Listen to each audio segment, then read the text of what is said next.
The bullet missed Sarah Chen's head by 3 inches. She didn't scream, didn't freeze. Her hand shot out, grabbed the 9-year-old girl beside her, and slammed them both behind the marble reception desk as glass exploded above them.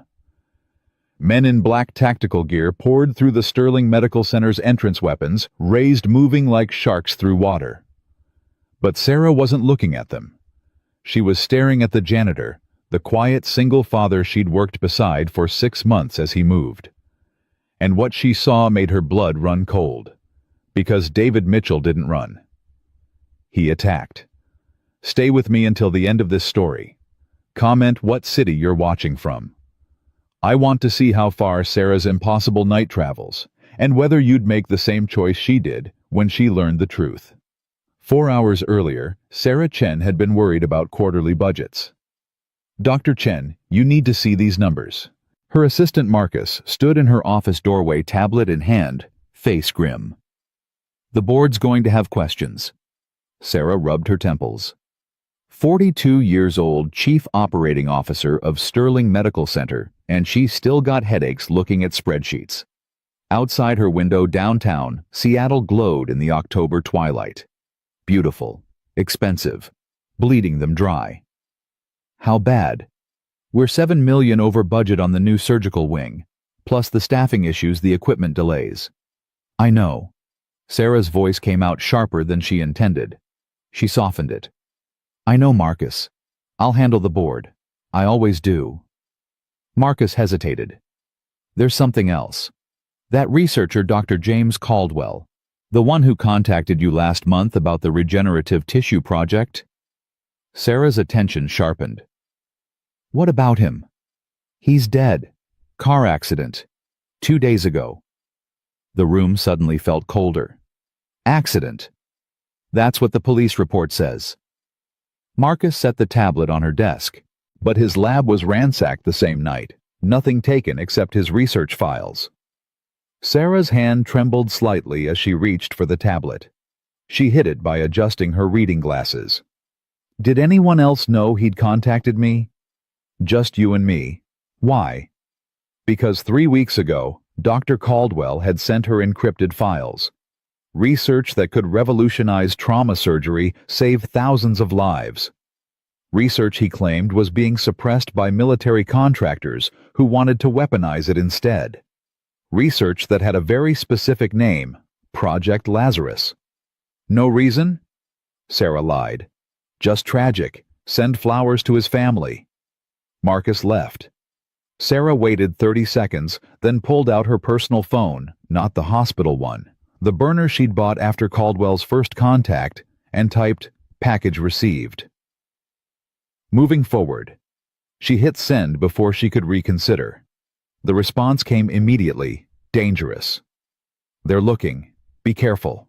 Sarah deleted both messages and threw the phone in her purse. Then she did what she'd been doing for 23 years in hospital administration. She put on her professional smile and went back to work. She had no idea she had 6 hours left before everything ended. The first time Sarah saw David Mitchell, she thought he was homeless. That had been 6 months ago during her late-night rounds through the hospital. She'd found him in the pediatric wing at 2 in the morning, sitting on the floor outside room 412, head in his hands. Janitor's uniform work boots, the kind of exhausted that went bone deep. Sir, visiting hours ended at 9. He'd looked up and Sarah had seen his eyes. Dark, careful, infinitely sad. I work here. Maintenance. Just needed a minute. Outside the cancer ward. His jaw tightened. My daughter died in that room, 3 years ago. Leukemia. Sometimes I just need to sit here. Sarah's professional distance cracked. What was her name? Emma. She was 7. Sarah had sat down beside him on that cold hospital floor, her expensive suit wrinkling against the tile. They didn't talk much, but something passed between them, the recognition of shared grief. Sarah's mother had died in this hospital 5 years ago. Some pain didn't need words. I'm Sarah Chen, COO. David Mitchell, night janitor. After that, they'd talked during her late rounds. Small conversations. David told her about raising his 10-year-old daughter Maya alone, about the juggling act of single parenthood. Sarah told him about the pressure of running a hospital, about the impossible choices between budgets and patient care. He was kind, observant, had a way of listening that made you feel heard. Sarah never suspected he was lying about everything. The gala started at 7. Sterling Medical Center's annual fundraiser black tie champagne donors writing six-figure checks to feel philanthropic. Sarah hated these events, but they paid for pediatric cancer research, so she smiled and worked the room. Dr. Chen. Senator Richardson grabbed her elbow, breath smelling like scotch. Tell me about this new surgical wing. My constituents want to know their tax dollars are being spent wisely. Translation: prove you're not wasting money so I can take credit.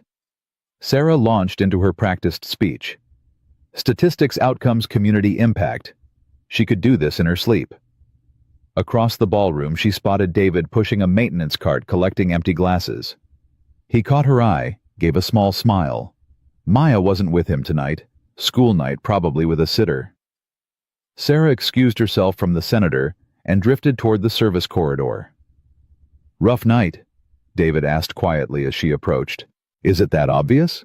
You get this look, like you're calculating how fast you can escape without being rude. Sarah laughed despite herself. That's exactly what I'm doing. David handed her a glass of water.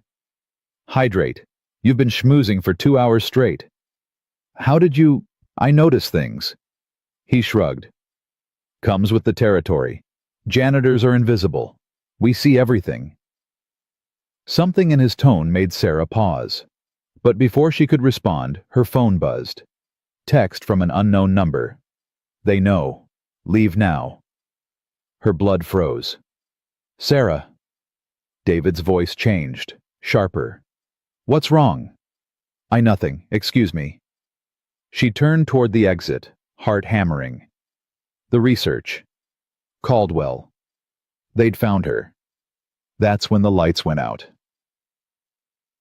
Darkness swallowed the ballroom. Gasps. Confused voices.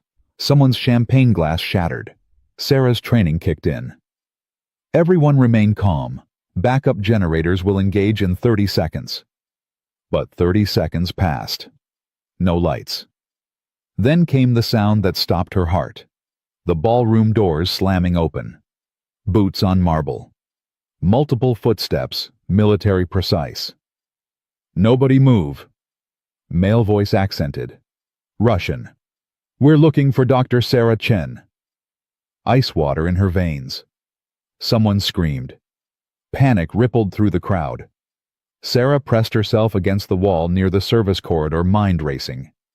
The research. They wanted Caldwell's research, and they knew she had it.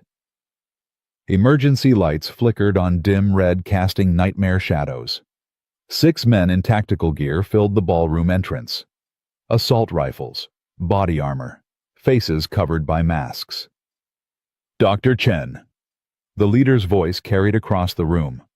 Come quietly, and nobody gets hurt. Make this difficult, and we start shooting donors. Sarah's legs wouldn't move. Senator Richardson, drunk and stupid, stood up. Now see here, you can't just... The rifle butt caught him in the temple.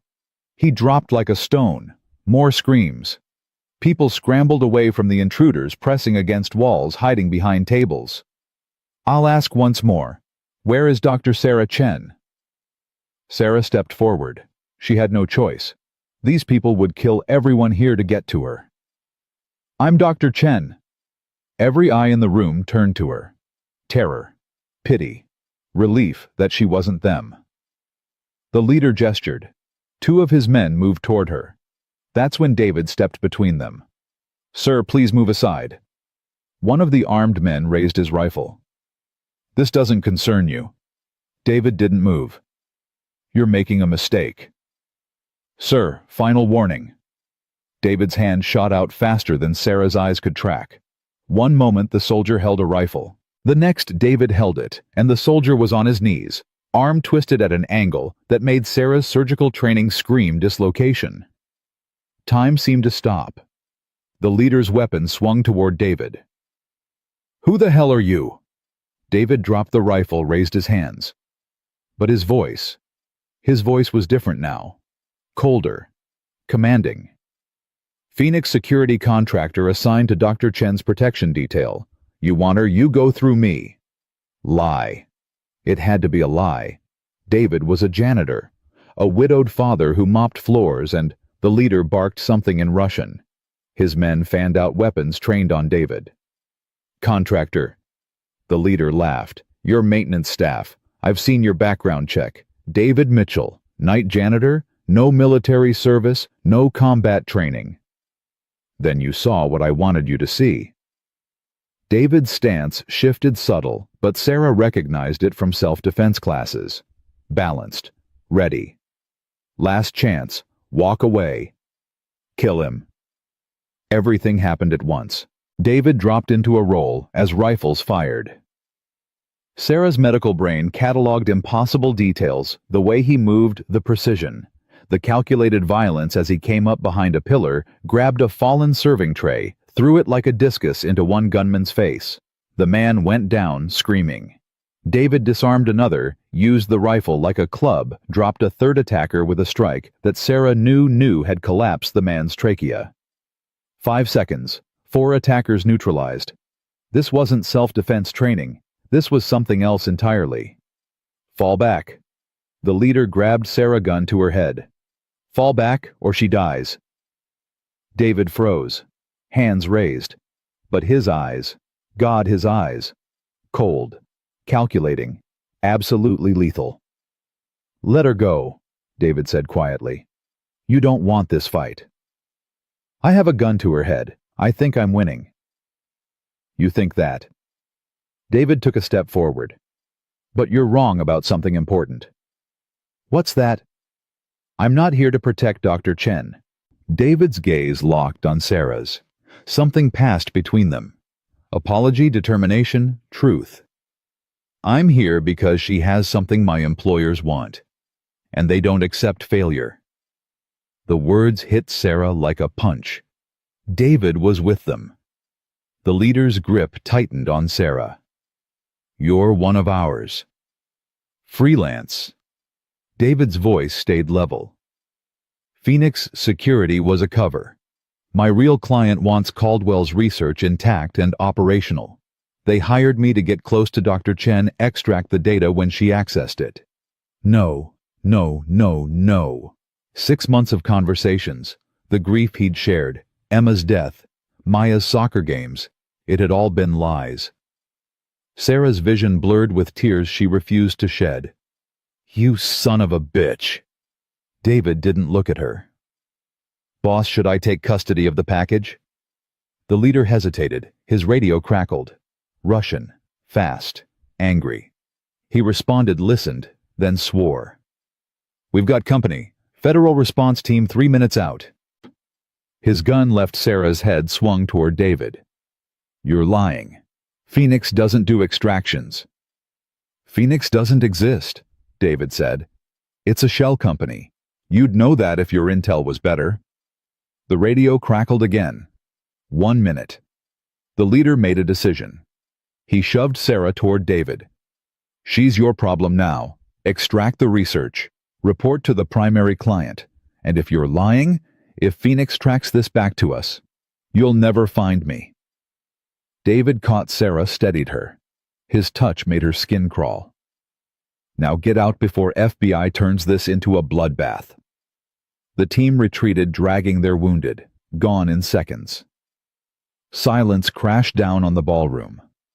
300 people stared at Sarah and David. Sarah jerked away from him. "Don't touch me." "Sarah, listen. You've been lying to me for 6 months." Her voice shook with rage. "Everything. Emma, Maya, all of it." "Not everything." Something flickered in David's eyes. Pain, regret. Probably more manipulation. Emma was real. She did die in that room. Maya is real. But David Mitchell... He pulled something from his pocket, a badge. "That's a cover identity. My real name is James Reeves. I'm ATF Deep Cover investigating arms trafficking through medical supply chains. Sarah's brain struggled to process. ATF? The research Caldwell gave you. It's not just medical technology. It's dual-use biotechnology that can enhance combat soldiers, make them heal faster, fight longer, worth billions on the black market. James David, whoever he was, stepped closer. I've been tracking the buyers for 18 months. When Caldwell contacted you, my operation accelerated. You used me as bait. I protected you. His voice dropped. Those men who just left, they're the buyers. Russian military contractors working for Chinese interests. They've killed 17 people to acquire this technology. Caldwell was number 18. Sarah's legs went weak. She grabbed a table for support. You let them threaten me, put a gun to my head. I got them to leave without killing anyone, without starting a firefight in a room full of civilians. James's jaw tightened. I know you're angry. You have every right to be. But right now, you're in danger, real danger. Those contractors think I'm extracting you for a competing buyer. That buys us maybe 6 hours before they realize I lied and come back for real. For real? Sarah's laugh came out hysterical. That wasn't real. That was a warning. Next time they'll level this building. Sirens wailed outside. Red and blue lights painted the windows. James grabbed Sarah's arm. We need to move. Now. FBI response will want to detain you as a material witness. That makes you a sitting duck. I'm not going anywhere with you. Sarah. He forced her to meet his eyes. I know I destroyed your trust. I know you hate me right now. But Maya is at my apartment with a sitter. If those contractors realize I'm federal, they'll use her as leverage. I need to get her to safety. After that, you can turn me into my superiors, file complaints, whatever you want. But right now, please trust me one more time. Sarah wanted to refuse, wanted to scream for the FBI, get this lying, manipulative bastard arrested. But she thought about Maya. 10 years old, gap-toothed smile talked about her dead mother with the kind of grief that couldn't be faked. Maya was real. That much Sarah believed. Where's your apartment?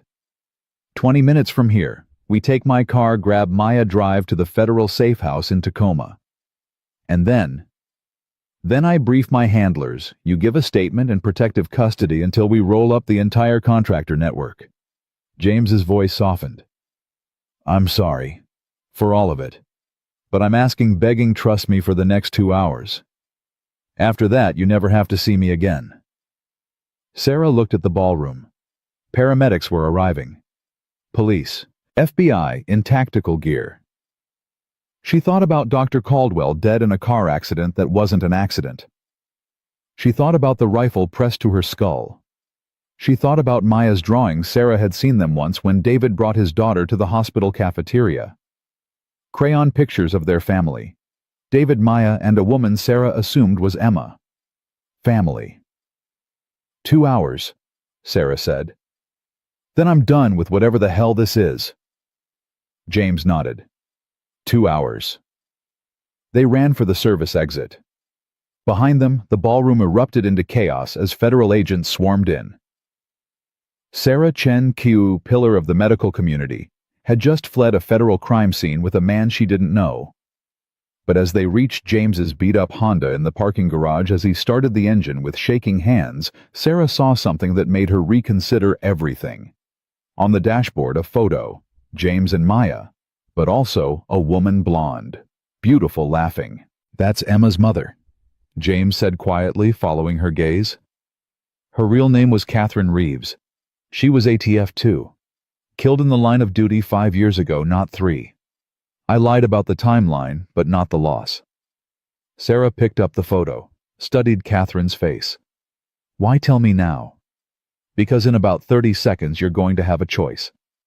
James pulled out of the parking garage, tires squealing. Those contractors have surveillance on my apartment. They'll know the moment we arrive. I can get Maya out, but it's going to get violent. Gunfire. Probably fatalities. You can walk away right now. I'll drop you at the nearest police station. or you can help me save my daughter. Help you how I'm a hospital administrator. You're a trauma surgeon. James glanced at her. I read your real file too. Before administration, you spent 10 years in surgical residency, top of your class. Volunteered in war zones Syria, Yemen, Afghanistan. You've seen combat trauma. You've treated gunshot wounds under fire. Sarah's mouth went dry. That was a different life. So was mine. James's hands tightened on the wheel. But we are who we are, Sarah. I'm a federal agent playing janitor. You're a surgeon playing bureaucrat. Tonight we both have to remember who we really are. The Honda accelerated through empty streets. Sarah closed her eyes, thought about her mother's death, about the vow she'd made to never work trauma surgery again, to never stand helpless while someone bled out on her table. She thought about Maya's smile. What do you need me to do? Sarah asked. James exhaled relief, gratitude, fear mixing together. When we get to the apartment, you stay in the car. If shooting starts, you drive away. Don't look back. That's not help. That's running. That's surviving. James turned onto the highway. I won't let you die for my mistakes. And I won't let a 10-year-old lose another parent. Sarah pulled out her phone. Tell me what resources you have. Weapons backup exit strategy. A pistol in the glove box. No backup, my handler thinks I'm off duty. Exit strategy is drive very fast and pray. That's a terrible plan. I know. James's voice cracked. But it's all I have. Sarah opened the glove box. Found the Glock, checked the magazine with hands that remembered the motion from military medical training. 15 rounds. We need a better plan, she said. I'm open to suggestions. Sarah's mind raced.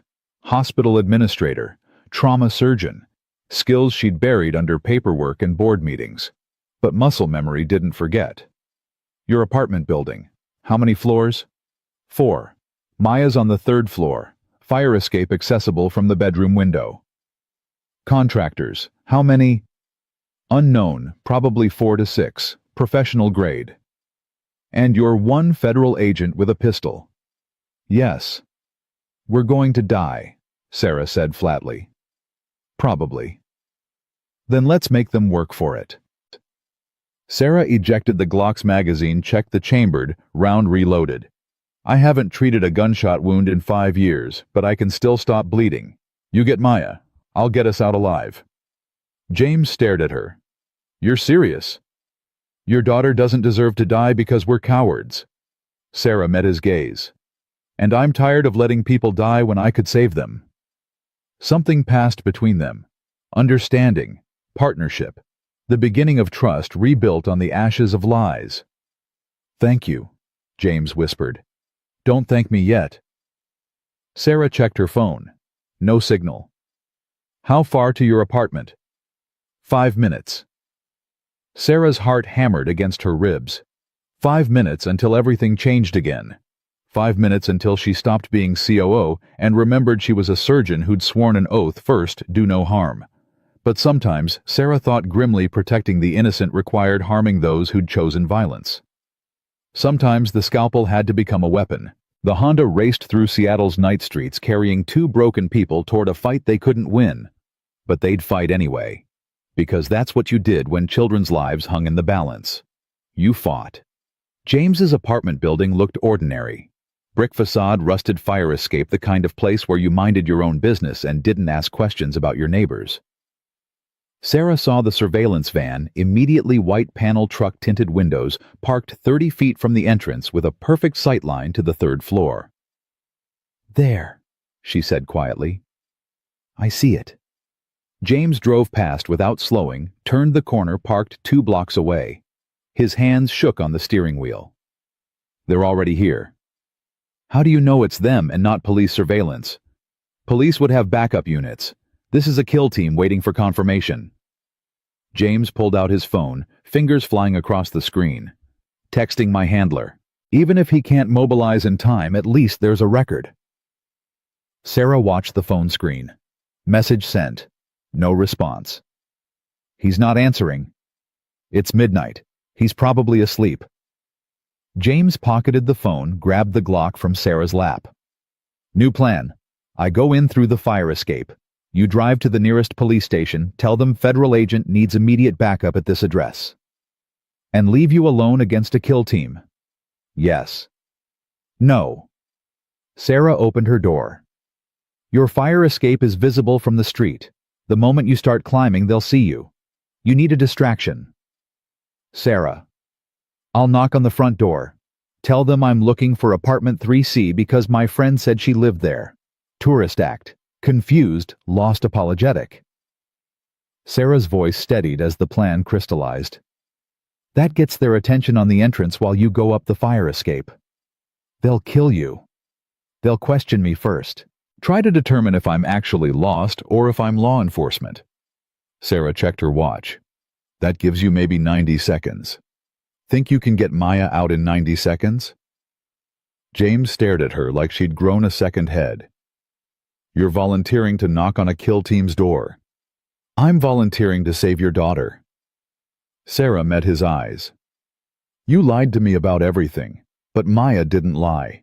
Maya is innocent, and I won't let her die because we're too scared to act. This is insane. You have a better idea. Silence. The kind that meant no, he didn't. 90 seconds, James finally said. After that, I'm coming back for you whether Maya's safe or not. After 90 seconds, you're getting your daughter to safety and calling your handler. Sarah climbed out of the car. Don't die, James. Maya's already lost one parent. She closed the door before he could respond and walked toward the apartment building with her heart trying to escape through her throat. The surveillance van's engine was running. She could hear it humming as she passed, could feel eyes tracking her through tinted windows. Sarah kept her pace steady, unhurried, pulled out her phone, and pretended to check directions like every confused tourist in America. She reached the building entrance. Pressed the buzzer for apartment 3C. Nothing. She pressed it again longer this time, added a frustrated sigh for effect. The intercom crackled. Yes. Male voice, Russian accent, annoyed. Oh, thank God. Sarah injected maximum relief into her voice. Hi, I'm looking for Jennifer Martinez. She said she lives in 3C, but maybe I wrote down the wrong address and I've been walking around for like 20 minutes. Wrong building. Are you sure? Because she definitely said 3C and this is... Wrong building. Go away. The intercom cut off. Sarah pressed the buzzer again. Once, twice, 3 times in rapid succession, like an annoying drunk who wouldn't take no for an answer. The intercom crackled again. I said, I know what you said, but Jennifer definitely told me 3C, and I drove 2 hours to see her, and my phone's dead, so I can't call, and... Sarah let her voice rise into panicked rambling. Please, can you just check if there's a Jennifer Martinez in this building? Please. 30 seconds gone. James would be at the fire escape by now. The building's front door buzzed open. Sarah's stomach dropped. This was actually happening. She pushed through into a narrow hallway that smelled like mildew and cigarette smoke. Stairs ahead. Elevator to the right broke an out-of-order sign taped across the doors. Footsteps descended from above. Heavy, unhurried. A man appeared on the second-floor landing. Late 30s, built like a concrete wall, wearing casual clothes that didn't hide the shoulder holster bulge. Cold eyes that saw through Sarah's tourist act immediately. You are not lost, he said. What? You are not tourist. You are not looking for friend. He descended another step. You are distraction. Sarah's hand tightened on her phone. I don't know what you're talking about. I'm just trying to find... The man pulled his gun. Hands where I can see them. Now. 60 seconds gone. Sarah raised her hands slowly. Please, I don't want any trouble. I'm just... quiet. The man spoke into a radio clipped to his collar. Front entrance compromised. Female Asian 40s possible federal agent. Check the perimeter. Radio static. A response in Russian. The man's eyes widened. Fire escape. He is on the fire escape. He turned, gun swinging away from Sarah toward the stairs. Sarah didn't think. Her body moved on pure instinct, 5 years of buried trauma, surgeon reflexes taking control. She grabbed the out-of-order sign from the elevator, swung it like a baseball bat, caught the man across the temple. He staggered. The gun fired, deafening in the enclosed space, bullet punching through the ceiling. Sarah swung again. The metal sign connected with a sound like a hammer hitting meat. The man went down hard. She'd just assaulted someone. Possibly killed someone. Sarah stared at her shaking hands at the dented sign, at the blood spreading across the floor. Then she heard it. Gunfire. From above. Maya. Sarah ran for the stairs. Her administrative heels weren't made for running, but she kicked them off, took the steps 2 at a time in stockinged feet. 2nd floor, 3rd floor. The door to 3C hung open, splintered around the lock. More gunfire. Inside the apartment. Sarah pressed herself against the wall beside the doorframe, mind racing. She had no weapon, no training for this. She was a hospital administrator who'd just brained someone with a sign, and now she was about to enter an active firefight. This was how people died in movies. But inside that apartment, a 10-year-old girl was in danger. Sarah took a breath and looked around the doorframe. The apartment was small. Living room, kitchenette, 2 doors leading to bedrooms. James crouched behind a couch that was rapidly disintegrating under automatic weapon fire. 2 men in tactical gear advanced from the kitchen, firing controlled bursts. No sign of Maya. Sarah spotted a fire extinguisher mounted on the hallway wall. She grabbed it, twisted the pin, and threw it through the doorway like a grenade. It hit the floor, rolled, and James understood immediately.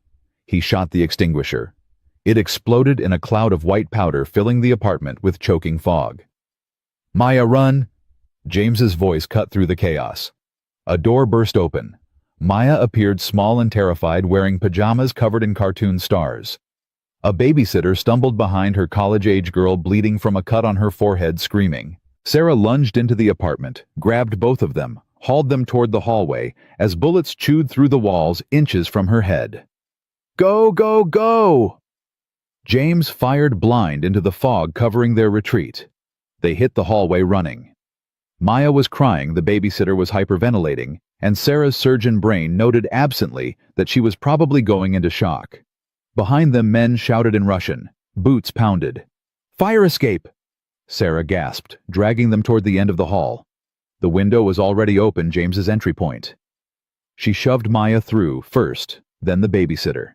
James burst from the apartment, slammed the door, and wedged a chair under the handle. That'll hold them for 3 seconds. Then move faster. Sarah climbed through the window onto the fire escape, metal grating cold under her feet. Maya clung to the railing, frozen with fear. Sweetie, I need you to climb down. Can you do that? I'm scared. I know.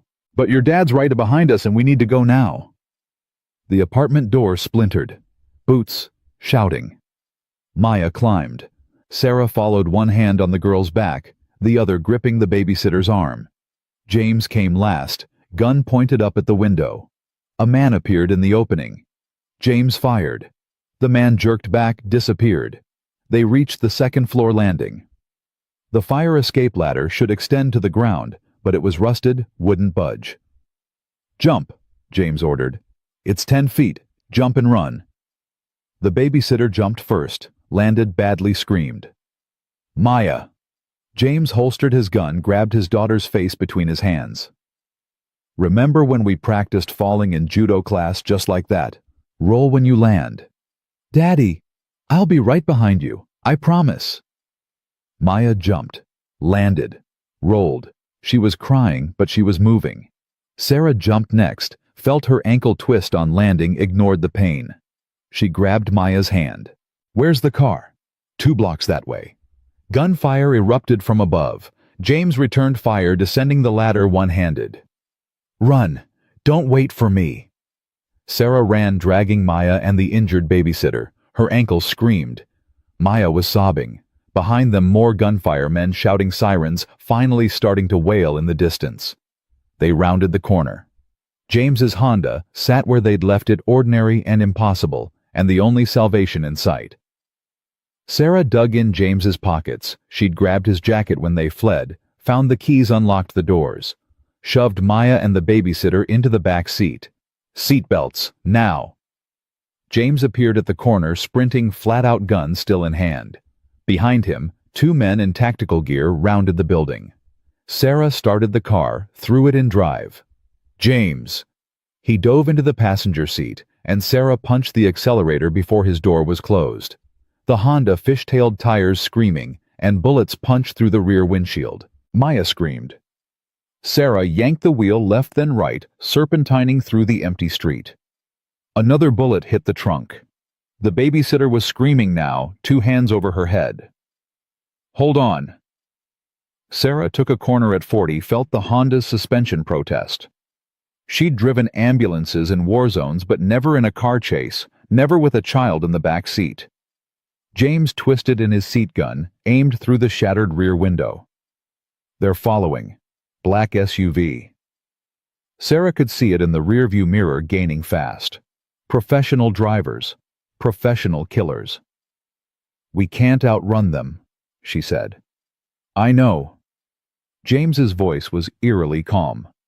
Take the next right, then left, then straight for 3 blocks.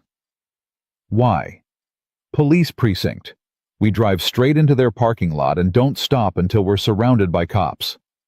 It was a terrible plan. It was their only plan. Sarah took the right. The SUV stayed on them closer now. 50 feet.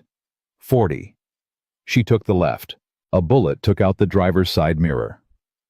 3 blocks, James said. 2. Maya was curled in the back seat, hands over her ears, and Sarah thought about how many times she'd treated traumatized children in field hospitals. How many times she'd held their hands while they screamed for parents who weren't coming back. Not tonight.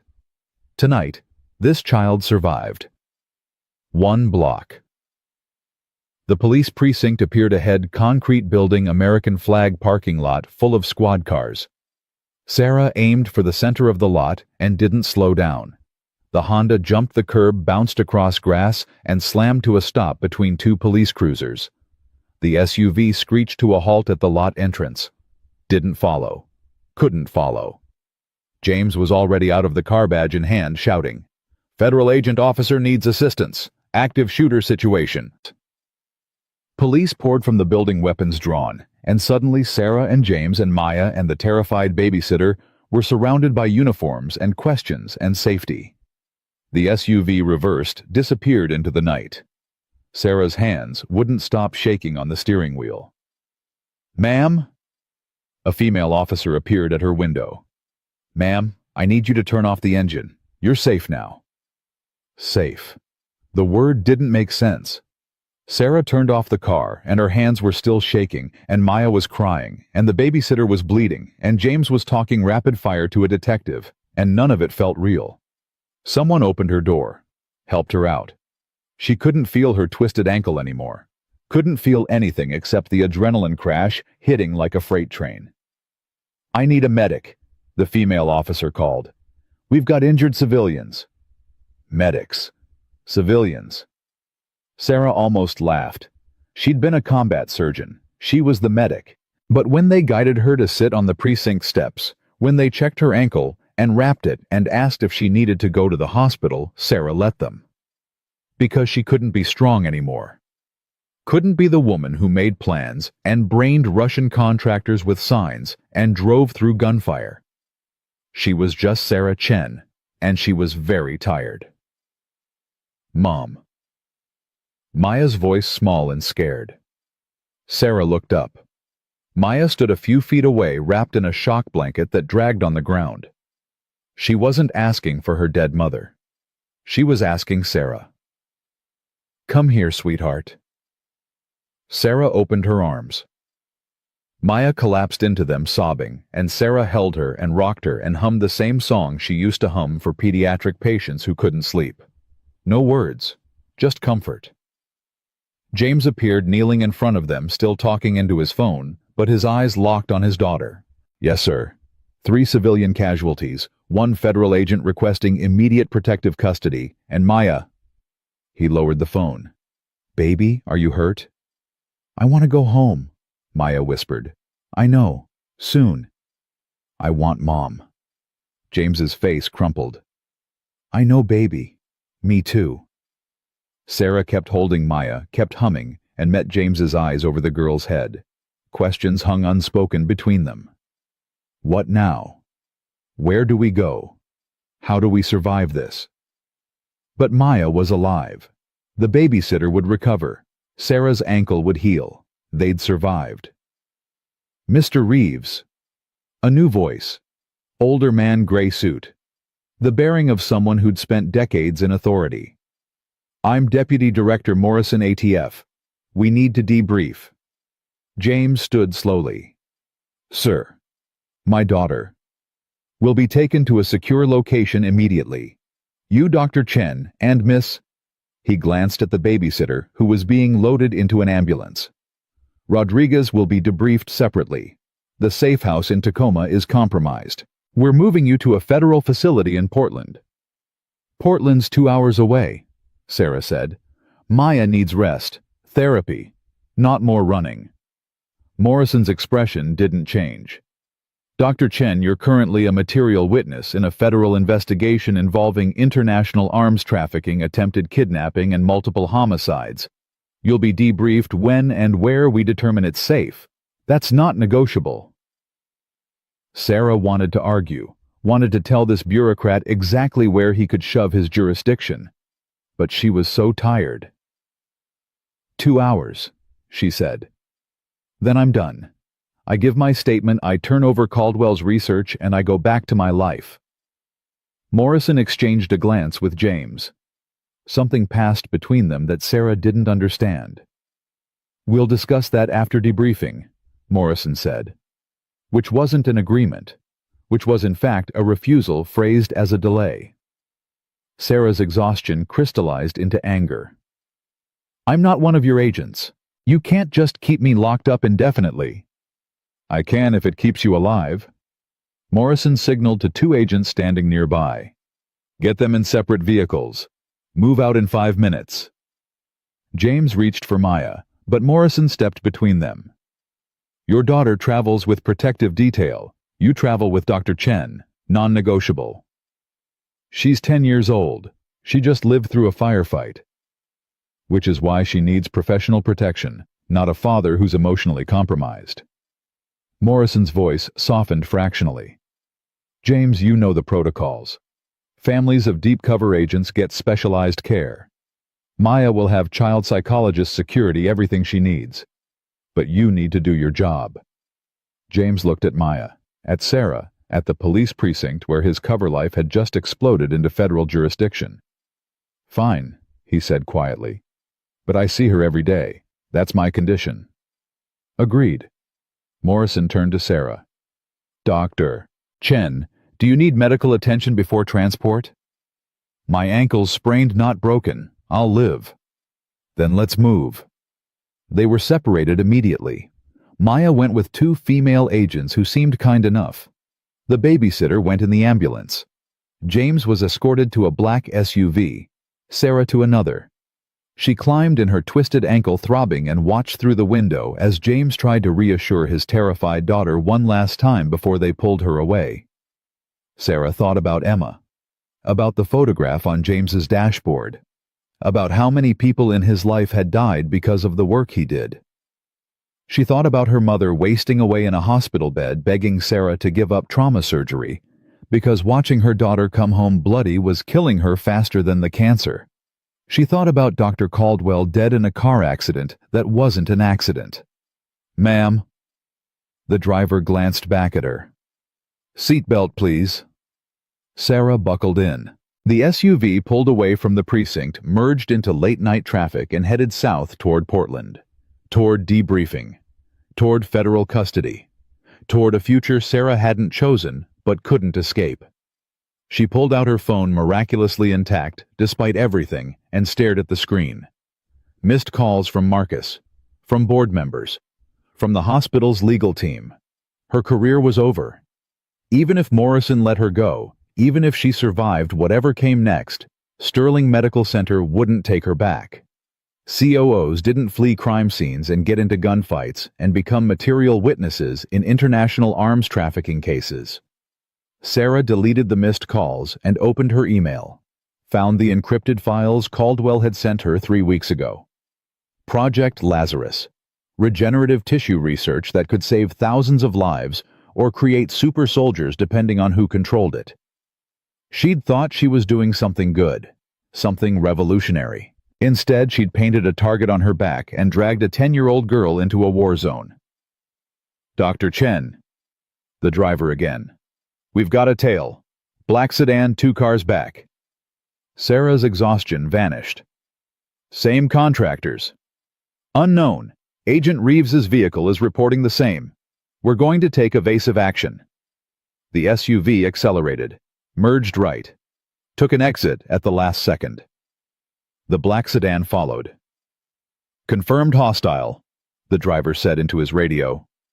Requesting backup, route Echo 7 heading toward. The sedan rammed them from behind. Sarah's head snapped forward, seatbelt catching, and suddenly they were spinning. The driver fought the wheel, got control, accelerated again. Hold on! The sedan rammed them again, harder this time, and the SUV's rear tires lost traction. They fishtailed across 2 lanes, horns blaring, and Sarah saw the concrete barrier coming too fast, too close. No time to impact. The world exploded into noise and pain and breaking glass.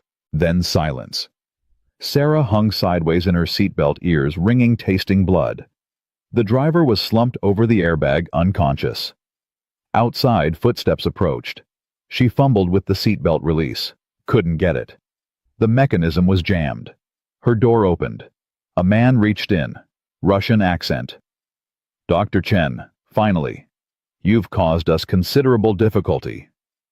Sarah clawed at the seatbelt, at his hands, at anything. He pulled out a syringe. This will be easier if you don't fight. She fought anyway, kicked, screamed, connected with something soft, and heard him grunt. But there were 2 of them now holding her down, and the needle bit into her neck, and Sarah's vision blurred, and the last thing she heard was someone saying, "Alive, the boss wants her alive." Then, darkness. Sarah woke to the smell of rust and mildew. Her head felt like someone had packed it with cotton, and her neck burned where the needle had punctured skin. She tried to move, and discovered her wrists were zip-tied to a metal chair. The room was concrete, empty except for the chair and a single bulb hanging from the ceiling. No windows. 1 door. The kind of place where people disappeared. Sarah's medical training kicked in through the fog of whatever they'd injected her with. Assess injuries. Wrists rubbed raw, but no bleeding. Ankle still throbbing from the earlier sprain. Head injury, possible concussion symptoms included nausea, and she definitely felt nauseous. But conscious. Aware. Alive. That last part felt temporary. The door opened. The Russian from the car entered, followed by an older man in an expensive suit. The older man studied Sarah with the detached interest of someone examining a lab specimen. Dr. Chen, I apologize for the crude extraction methods. My associates lack finesse. His English carried a British accent, polished and cold. My name is Dmitry Volkov. You've been quite troublesome. Sarah said nothing. Her throat was too dry anyway. The research Dr. Caldwell provided you, Project Lazarus. Where is it? I don't know what you're talking about. Volkov sighed like a disappointed teacher. Dr. Chen, please don't insult both our intelligences. Caldwell sent you encrypted files 3 weeks ago. You accessed them from your office computer. We have digital forensics confirming the transfer. Sarah's mind raced. If they had digital forensics, they could have stolen the files remotely. They didn't need her, which meant they wanted something else. The files were encrypted, Sarah said slowly. I couldn't open them. Another lie. Caldwell included the decryption key in his initial email. You accessed the research 5 days before his death. 5 days. Sarah remembered that night. She'd stayed late at the office, locked her door, and read through Caldwell's research with growing horror. Regenerative tissue protocols that could heal catastrophic injuries in hours instead of months. Combat applications. Enhancement possibilities. The kind of breakthrough that won Nobel Prizes or started wars depending on who controlled it. She'd backed up the files to 3 separate drives. One at her office, one at her home, one in a safe deposit box at her bank.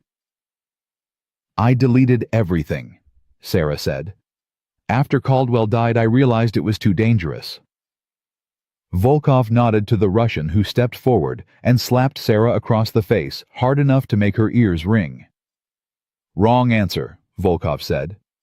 "Try again." Sarah tasted blood. "I deleted it. I don't have it anymore." Another slap. This one split her lip. "Dr. Chen, I can do this for hours. Or you can save us both considerable unpleasantness and tell me where the research is located. Your office? Your home? A secure facility."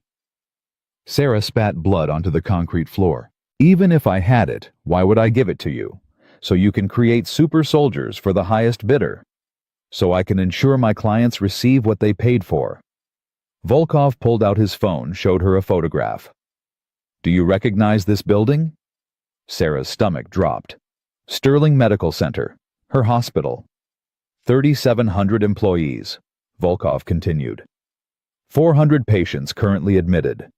Pediatric Wing Cancer Treatment Center maternity ward. So many lives concentrated in one location. "You're threatening a hospital." "I'm explaining consequences." Volkov pocketed his phone. "The research, Dr. Chen. Tell me where it is, or I make one phone call and Sterling Medical Center experiences a catastrophic gas leak. Tragic accident. Hundreds dead, including, I believe, several colleagues you've worked with for over a decade." Sarah's vision blurred with rage and terror. "You're a monster!" "I'm a businessman. This is simply negotiation." Volkov checked his watch. "You have 2 minutes to decide. The research or the hospital. Choose." Sarah's mind spun. The safe deposit box, they couldn't access it without her. But if she told them, they'd kill her anyway. She had no leverage. No options. Unless... "The research is in my office," Sarah said. "Encrypted drive hidden in my desk. Bottom drawer, false bottom compartment." Volkov studied her face. "You're lying." "I'm not. I couldn't bring myself to destroy it completely, so I hid it. Insurance policy." "Against what?" "Against exactly this situation." Sarah met his eyes. "You want the research, you let me go. I'm not suicidal. I'll cooperate." Volkov considered this, then nodded to the Russian. "Verify her claim. Call our contact at Sterling Medical. Have them search her office." The Russian stepped out, phone already to his ear. "Smart," Volkov said. "Self-preservation is rational. Though I'm disappointed in your ethics. Caldwell believed you'd use his research to save lives." Caldwell was naive. Perhaps. But he was also correct about the research's potential. Do you know what Project Lazarus could do for humanity? Soldiers who heal from injuries that would cripple normal men. First responders who could survive building collapses. Accident victims who walk away from crashes that should have killed them. And dictators who become nearly immortal, Sarah said. Terrorists who can't be stopped. You're not selling miracles, you're selling nightmares. I'm selling evolution. Volkov's smile didn't reach his eyes. Humanity has always enhanced itself. Tools, weapons, medicine. This is simply the next step. The Russian returned. Office is clean. No hidden drives. She's lying. Volkov's expression didn't change, but something cold entered his eyes. Dr. Chen, you've exhausted my patience. Wait, it's at my home. I moved it after Caldwell died. I was paranoid about office security. Liar. Volkov nodded to the Russian. Make the call. No, please. Sarah lunged against the zip ties, felt them bite into her wrists. I'm telling the truth. My home office behind the bookshelf, there's a wall safe. Stop talking. Volkov's phone rang. He answered, listened, then looked at Sarah with something like respect. Interesting. My people just discovered that your home was raided by federal agents 2 hours ago. They seized multiple items including computer equipment and several encrypted drives. Sarah's breath caught. James. He'd told Morrison about the research, and Morrison had moved immediately. So the research is now in federal custody, Volkov continued, which presents complications, but also opportunities. He pulled out a syringe, filled it from a small vial. This is a modified version of Dr. Caldwell's regenerative serum. Early prototype. Untested on humans. The effects are unpredictable, but you'll serve as an excellent clinical trial. What? No, Sarah thrashed against the restraints. You said you needed me alive.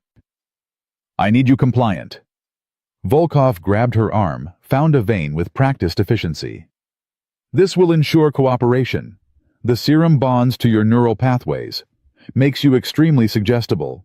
You'll tell me everything you know about Project Lazarus, including details Caldwell might have shared verbally that weren't in the digital files.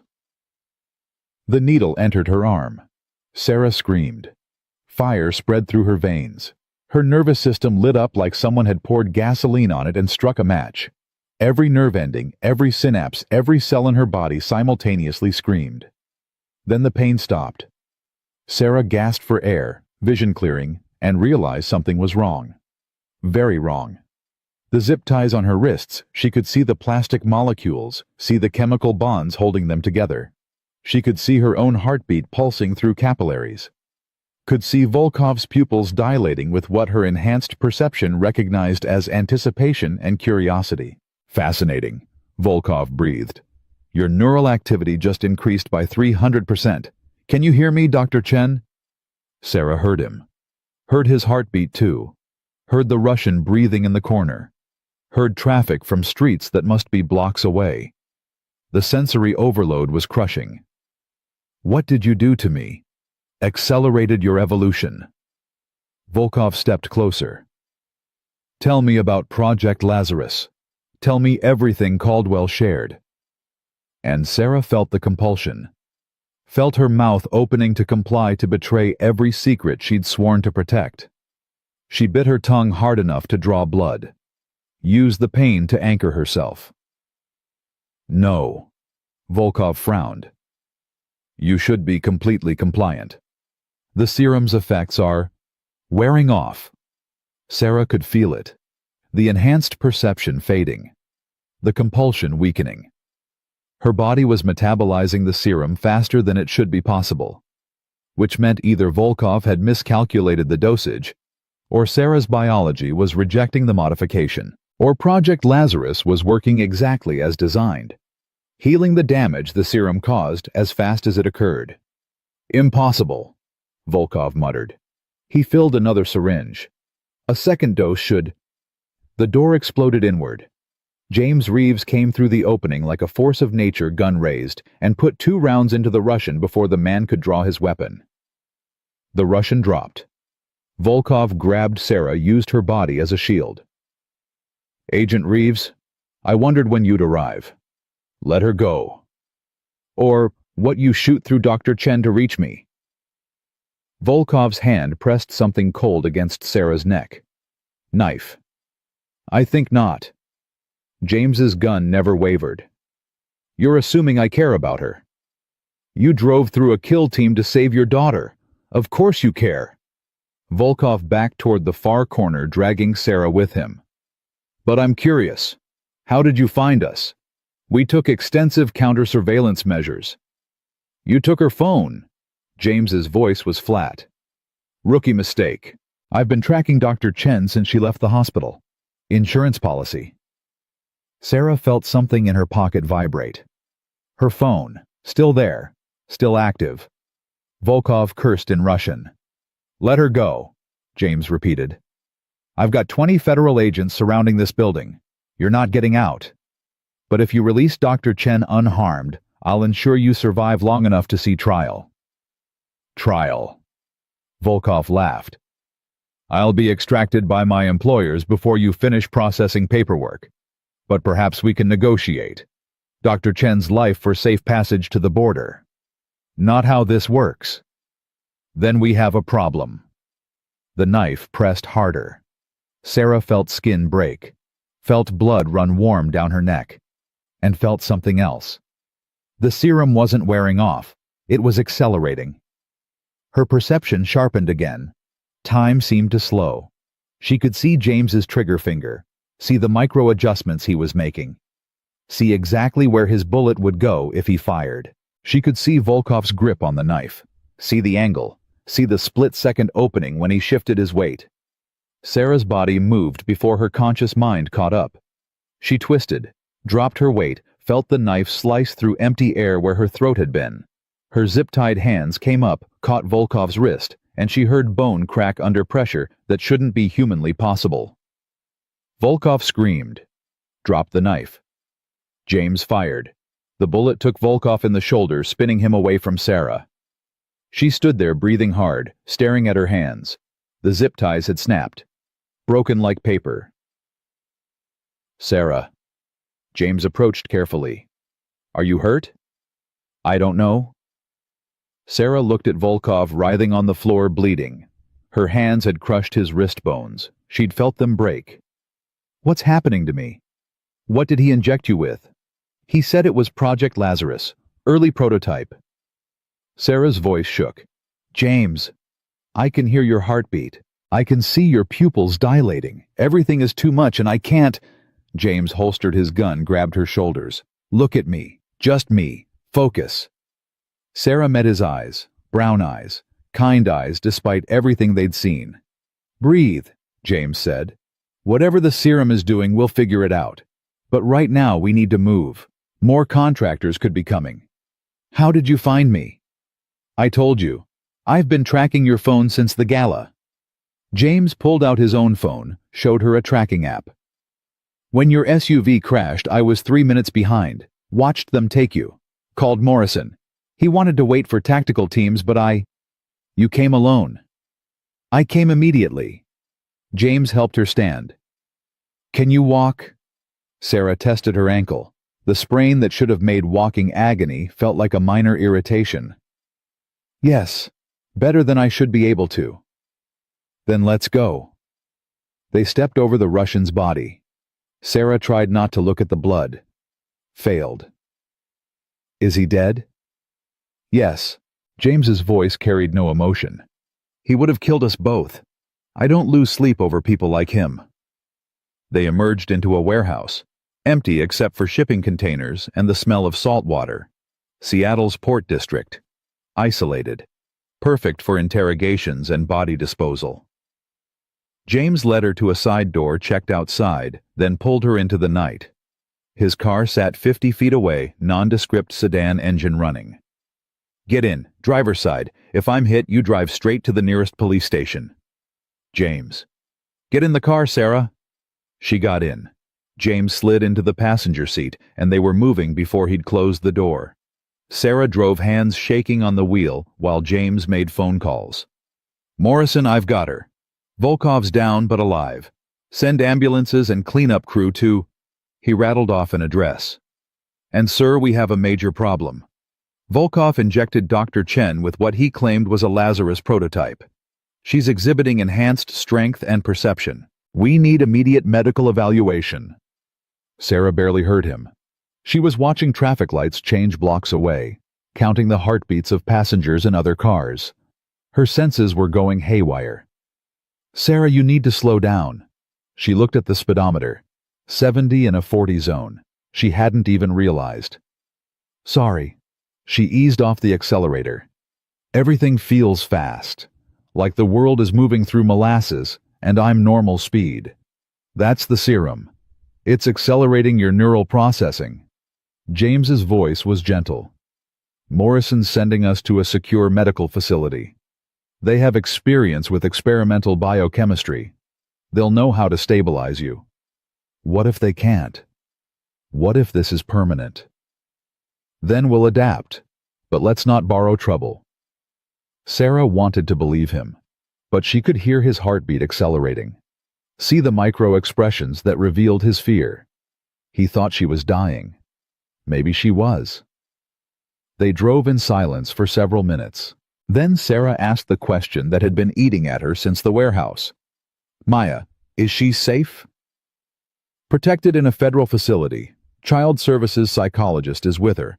She's asking for you. For me. You saved her life tonight, twice. In her mind, you're family now. James stared out the window. I never wanted this for her. Never wanted her exposed to my work, but I couldn't figure out how to be both a good father and a good agent. You can't be both, Sarah said quietly. I know. I watched my mother die while I was overseas doing trauma surgery in places I can't even name. Came home for her funeral on emergency leave. 3 days. Then back to save strangers while my family grieved alone. She gripped the steering wheel tighter. That's why I quit. Why I became an administrator. I couldn't keep choosing between duty and family. But you came back tonight. For Maya. Maya's innocent. She deserves better than being collateral damage in adult wars. So do you, James said. Sarah didn't answer, because what could she say that she'd made her choice when she accepted Caldwell's research, that she'd painted the target on her own back? Her phone buzzed. Text from an unknown number. Bank records show safe deposit box access 3 weeks ago. What's in the box? Dr. Chen. Her blood froze. James. They know about the safe deposit box. He grabbed her phone, read the message, cursed. That's not from Volkov. Different number, different phrasing. There's another player. Who? I don't know, but if they're tracking your bank records, they have serious resources. James made another call. Morrison, we've got a leak. Someone outside Volkov's organization just texted Dr. Chen about her safe deposit box. I'm sending you the number now. We need it traced immediately. He hung up, looked at Sarah. What's in the box? The original research, all of it, unencrypted. James closed his eyes. Please tell me you're joking. I needed insurance. If Volkov's people found the encrypted versions, I wanted leverage, something to bargain with. You've been sitting on a bioweapon blueprint this entire time. It's not a weapon, Sarah snapped. It's medical research that could save millions of lives. Which can also create super soldiers, which makes it a weapon. James rubbed his face. Okay. Where's the bank? Seattle First National, downtown branch. But it's midnight. Banks are closed. Then we wait until morning, and we get that research into federal custody before whoever just texted you gets there first. James's phone rang. He answered, listened, and his face went pale. Are you certain? Run it again. Check for yes, sir. Understood. He hung up slowly. What? Sarah demanded. Morrison traced the text. It came from inside ATF headquarters. The words hung in the air like a death sentence. Someone inside your agency is working with the contractors, Sarah said. Yes, which means we can't trust anyone, can't go to the safe house, can't rely on federal protection. James looked at her. We're on our own until Morrison can identify the mole. What about Maya? She's in a different facility, separate security. If the mole doesn't know where she is, she's safer there than with us. But his voice cracked. I should go to her, make sure. They'll use her to draw you out. Sarah interrupted. You know that. You're a trained agent. You know the protocols. She's my daughter. And she needs you alive. Sarah pulled into a parking garage, found a dark corner, killed the engine. We wait until morning. Get the research from the bank. Turn it over to Morrison directly. Then we end this. James stared at his phone, at a photo of Maya, gap-toothed and smiling. I promised Catherine I'd keep her safe, he whispered. My wife, before she died. She made me promise Maya would never be exposed to this life. You kept that promise for 10 years. Until tonight. Until I dragged her into a firefight because I couldn't separate work from family. James's hands shook. What kind of father does that? Sarah thought about her mother, about the promises she'd broken, about the calls she'd missed because she was too busy saving strangers. The kind who's human, Sarah said. The kind who makes mistakes. The kind who keeps fighting anyway. She reached over, took his hand. Maya knows you love her. I saw it in her face. That matters more than perfect safety. Does it? Catherine died in the line of duty. Maya lost her mother because we both chose this work over family. And now, his voice broke. Now I'm losing her the same way. You're not losing anyone. We're going to fix this. Sarah squeezed his hand. I don't know how yet, but we will. They sat in the dark parking garage, two broken people holding hands like drowning swimmers clinging to wreckage. Sarah's enhanced senses were fading again, the serum metabolizing. Soon she'd be normal, ordinary. Just a hospital administrator who'd made catastrophically bad decisions. But for now, in this moment, she could hear James's heartbeat slowing, could see the tension leaving his shoulders, could feel something fragile beginning to form between them. Not trust exactly, but the possibility of trust. Her phone buzzed again. Another text from the unknown number, you have until sunrise. Then I take what's mine. 8 hours, James said. We've got 8 hours to figure out who's betraying us and how to stop them. Sarah looked at the message, at the threat, at the countdown to something terrible. Then we'd better get started, she said. They found a 24-hour diner 3 blocks from the parking garage. The kind of place where truckers stopped for coffee at 3 in the morning and nobody asked questions about the woman with dried blood on her collar or the man with a gun bulge under his jacket. Sarah slid into a corner booth while James ordered coffee and whatever passed for food at this hour. Her hands still trembled. The serum's effects had mostly faded, but phantom sensations lingered. She kept hearing heartbeats that weren't there, seeing details her normal vision shouldn't catch. 2 coffees, scrambled eggs, toast. James set the plates down. You need to eat. Your body's been through hell. I'm not hungry. Eat anyway. We've got 6 hours until the bank opens, and you're no good to anyone if you collapse. Sarah picked up her fork because he was right, and she hated it. The eggs tasted like cardboard, but she forced them down. James pulled out his phone, typed rapidly. I'm texting Morrison a list of everyone who knew about your safe deposit box. We narrow down the mole, we end this. How many people knew? Yumi Morrison and whoever Morrison briefed. Maybe 5 people total. James's jaw tightened. One of them is selling us out. Or someone hacked ATF communications.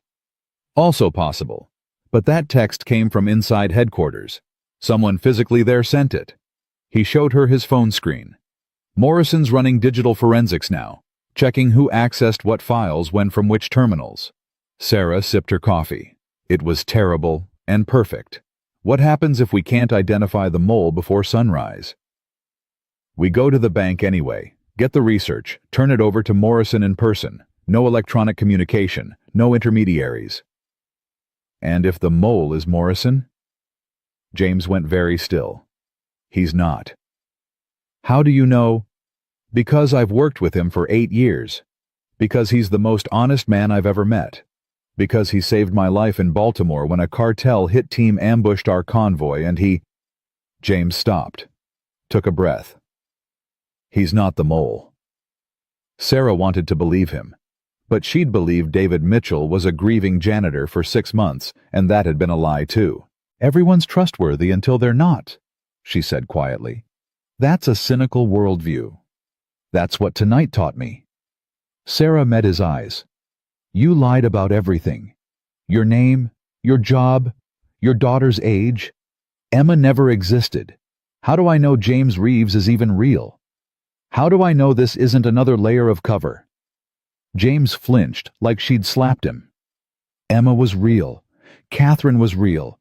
Everything I told you about losing them was true.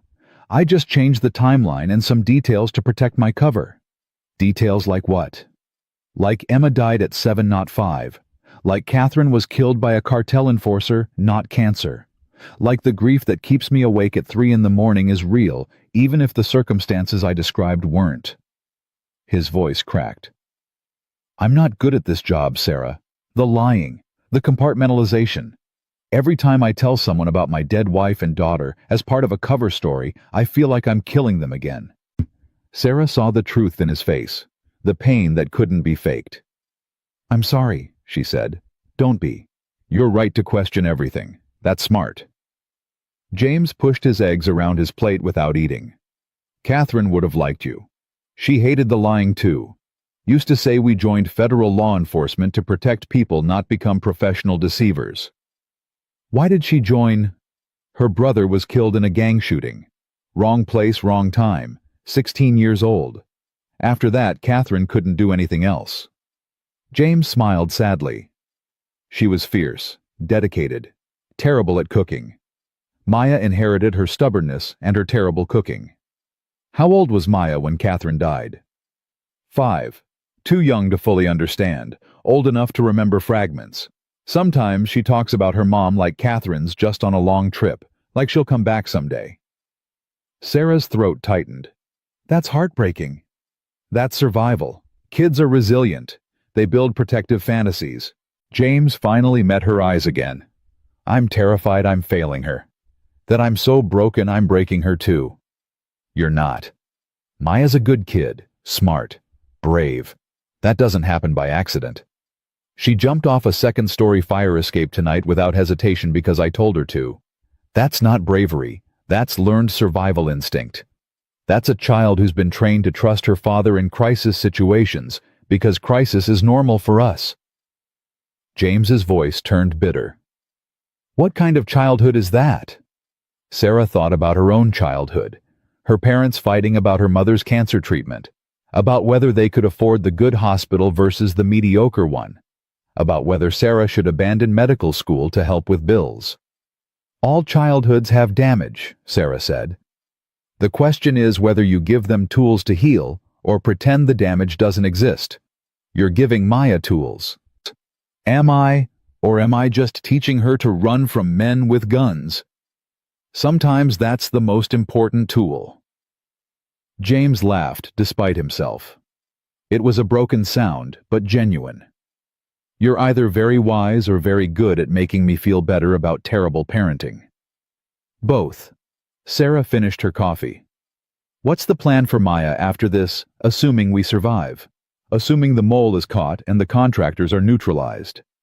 "Witness protection, probably. New names, new city. I'll request a desk job. Something safe. Normal hours. PTA meetings and soccer practice instead of undercover operations." "You'll hate it." "I'll love it," James corrected. "Because Maya will be there. That's all that matters." Sarah's phone buzzed. Text from Marcus, her assistant. "Where are you? Board is demanding answers. Hospital is in chaos. Call me." She should call him. Should try to salvage her career. But what could she say? "Sorry, Marcus. I've been kidnapped and injected with experimental biotechnology. I'll be back Monday." "You're going to lose your job," James said, reading her expression. "Already lost it, probably. No hospital keeps a COO who becomes the center of an international incident." Sarah set her phone down. 23 years in medicine. 10 years climbing from resident to administrator. Gone in one night. "I'm sorry." "Don't be. I chose this when I accepted Caldwell's research. I knew the risks." Sarah laughed bitterly. "Actually, no, I didn't know the risks. I thought I was helping a whistleblower expose military overreach. Turns out I was stealing bioweapon blueprints." "You didn't know what Project Lazarus was." "Didn't I? Caldwell told me it had military applications. Told me it was being suppressed. I chose to believe the noble interpretation instead of the obvious one." Sarah met James's eyes. "I wanted to be the hero of the story. The administrator who revolutionized trauma care. Instead, I'm the idiot who nearly gave regenerative super soldier serum to Russian arms dealers." "You're also the woman who saved my daughter twice in one night. That counts for something." "Does it? Because right now it feels like I'm just stumbling from crisis to crisis, making everything worse." James reached across the table, took her hand. "Welcome to federal law enforcement. That's the job description." Sarah almost smiled. Almost. Her phone buzzed again. This time an unknown number. The bank opens in 5 hours. I'll be waiting. Come alone, or Maya dies. The blood drained from Sarah's face. James? He read the message, went pale. That's a bluff. Maya's in a secure facility. They can't reach her. Are you certain? James pulled out his own phone, called someone. Morrison, I need confirmation that Maya's location is secure. Someone just threatened her directly, and what? When? His face went from pale to gray. How long ago? Why wasn't I notified immediately? Sarah's stomach dropped. James listened, jaw clenched, then hung up. Maya's facility was breached 30 minutes ago. 2 guards injured. Maya's missing. The diner spun around Sarah.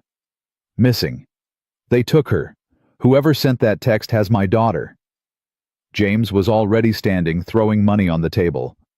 Morrison's mobilizing tactical teams, but they want me at the bank in 5 hours or they kill her. Yes. Sarah stood on shaking legs. Then we go to the bank. It's a trap. Of course it's a trap, but what choice do we have? Sarah grabbed her jacket. They have Maya. We have the research. We trade. They'll kill us both the moment they have what they want. Probably. But maybe we buy enough time for Morrison to locate Maya. Maybe tactical teams arrive. Maybe... Sarah's voice broke. Maybe we get lucky. James stared at her. You'd die for my daughter. Why? Sarah thought about that. About her mother. About Caldwell. About all the choices that had led to this moment in a grimy diner at 3 a.m. Because someone should, she said simply. Someone should choose the child. Always. Even when it's stupid. Even when it's suicidal. Someone has to be the adult who stands between children and the people who'd hurt them. That's not your responsibility. Tonight it is. Sarah walked toward the door. Are you coming, or do I go alone? James followed, because what else could he do? They returned to the car. Dawn was still hours away, but the sky was beginning to lighten at the edges. That gray pre-morning darkness, when the world held its breath. We need a plan, James said as he drove toward the bank. Something better than walk in and hope for the best. You're the federal agent. What do you suggest? Normally tactical team, snipers, negotiators, full federal response. James turned onto the highway. But we don't have time, and we can't trust anyone except Morrison, so we're improvising. Improvise faster. We've got 4 hours. James was quiet for a long moment. Then he said, The serum. How long do the effects last? I don't know. Why? Because if Volkov was telling the truth about it being Project Lazarus, then it gave you enhanced strength and perception. If we could trigger that again. Absolutely not. Sarah's voice turned sharp. I am not injecting myself with an experimental serum that might kill me. It might also save Maya. Or it might turn me into a vegetable. We don't know the side effects. Don't know the long-term damage. I'm a Dr. James. I understand exactly how reckless that would be. But you're considering it anyway. Sarah hated that he was right. She was considering it. Because enhanced strength might be the edge they needed. Because Maya's life was worth the risk. Where would we even get more serum? Sarah asked. Volkov had 1 vial, and it's back at the warehouse. Morrison's people are processing that crime scene now. If I call him, tell him it's urgent, then whoever's feeding information to the contractors knows we're planning something. Sarah shook her head. No, we go with what we have. Human speed, human strength, human intelligence. Against professional contractors who've already beaten federal agents and killed 17 people. Yes. We're going to die, James said flatly. Probably. But we'll die trying to save your daughter. That's better than dying for nothing. They drove in silence. Sarah watched the city lights blur past and thought about her mother's funeral. About standing in the rain while they lowered the casket. about wondering if her mother would have lived longer if Sarah had been there more, had prioritized family over patients she'd never see again. She thought about Maya, gap-toothed smile, cartoon star pajamas, 10 years old and already learning that the world was cruel and adults couldn't always protect you. "Tell me about her," Sarah said suddenly. "About Maya. Not as part of a cover story. The real her." James glanced over, surprised. "Why?" "Because if we're going to die trying to save her, I want to know who I'm dying for." James's expression softened. "She likes astronomy, can name every constellation, wants to be an astronaut when she grows up." "That's specific." "Catherine bought her a telescope for her 4th birthday. Maya's been obsessed ever since." James smiled at the memory. "She drew this picture once. Her and Catherine and me on the moon planting a flag. Crayons and construction paper. I still have it in my wallet." "Can I see?" James pulled over, took out his wallet, and unfolded a worn piece of construction paper. 3 stick figures on a crayon moon. One tall one, medium one small. A flag that said, "Reeves Family," in shaky child handwriting. Sarah's eyes burned. She was 4 when she drew this, 4.5, very specific about the half. James refolded the picture carefully. After Catherine died, Maya stopped drawing for almost a year. Then, suddenly, she started again. But all her pictures were just her and me. Never 3 figures. Never the moon. She's protecting herself. If she doesn't draw what she wants, she can't be disappointed when it doesn't come true. That's too cynical for a 10-year-old. That's survival for a 10-year-old who's lost a parent. Sarah handed the picture back. "James, whatever happens at the bank, promise me something." "What?" "If you have to choose between Maya and me, you choose Maya. Every time. No hesitation." "Sarah, promise me. Because I need to know that if I do something stupid to buy you time, you won't waste it trying to save me. You'll get your daughter and run." James's hands tightened on the steering wheel. "I can't promise that." "You have to." "Why?" "Because you've decided you're expendable. Because you think dying for Maya somehow atones for not being there when your mother needed you."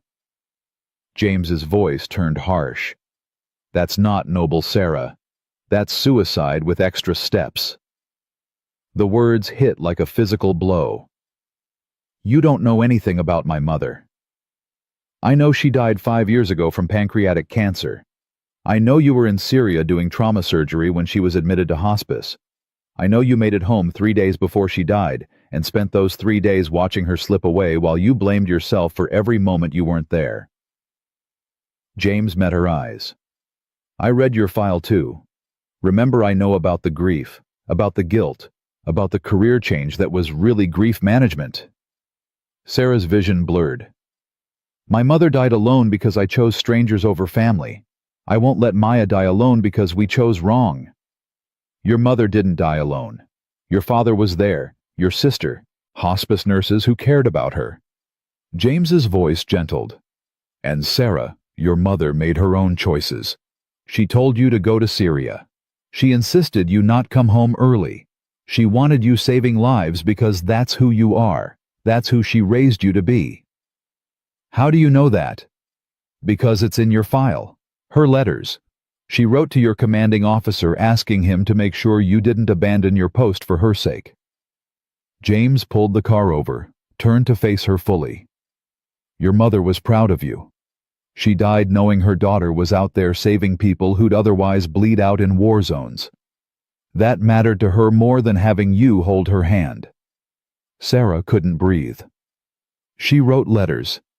6 of them, all saying the same thing. "Don't let Sarah come home. Don't let her waste her gift on my deathbed. Make sure she keeps saving people." James touched her hand. "You didn't fail her, Sarah. You honored her. And she'd be furious if she knew you were trying to die tonight because you think you owe some cosmic debt." The tears came then. Years of them.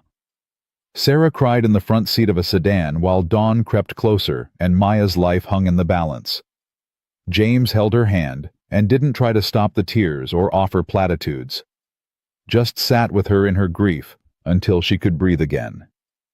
"I'm still going to the bank," Sarah said, finally wiping her eyes. "Maya needs us." "I know, but you're not going to die there. We're both walking out alive. You, me, and Maya. That's the plan." "That's a terrible plan." "It's the only one we've got." James started the car again. "Morrison texted while you were crying. The mole accessed your safe deposit box records from an ATF terminal at 2:47 this morning. They're running security footage now." "That's good news. That's progress. We'll know who betrayed us before we walk into that bank." James pulled back onto the road. "Maybe that gives us an edge." Sarah doubted it, but she didn't say so.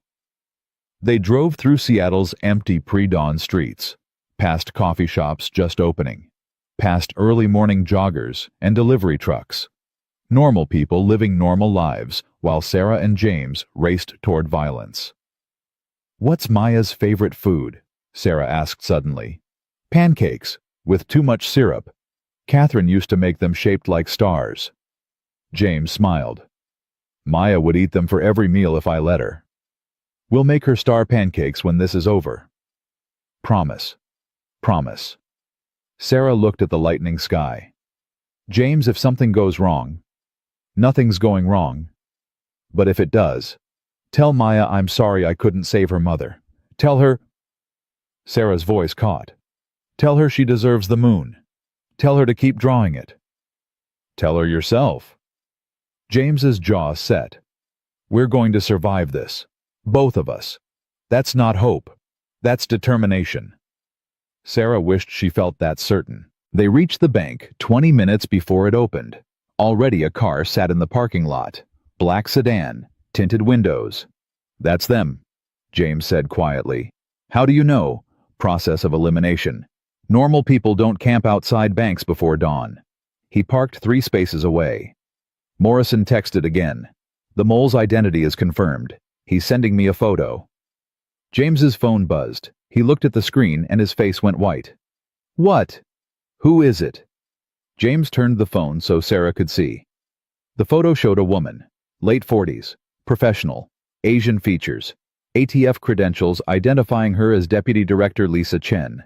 Sarah's world tilted. "Chen? That's my last name." "I know." James's voice was strange. "Sarah, do you have any family in federal law enforcement?" "No.